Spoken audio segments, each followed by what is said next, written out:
You said you used to overprocess it. What did you find was happening when you were overprocessing it? And Yeah, like what were you doing that was too much?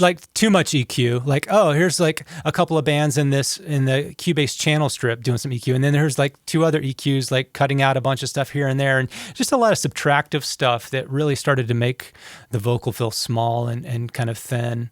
Yeah, yeah. Especially in the low mids. And so I found that, usually when you capture something, that's like roughly what it kind of needs to sound like in the mix. You don't need to like get crazy and put on all this makeup, because then it's just not even it's gonna be something completely different.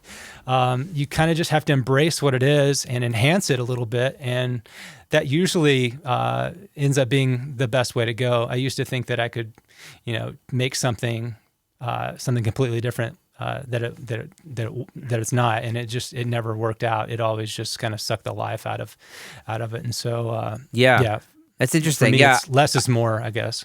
Yeah, that's a lesson I need to learn. I feel like, the problem with with being a producer or a mixer is that you can hear all these issues, and so you want to fix like every issue.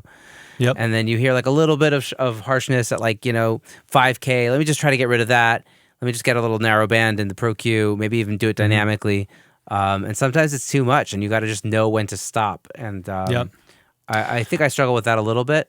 I think I've gotten better, and also I feel like the Pro Q3 is so transparent compared to like some other EQs. Like when I used to go crazy with like let's say Logic's stock EQ, you would hear those artifacts like right away. But the Pro Q3, I feel like I could do almost anything, and it still sounds like good.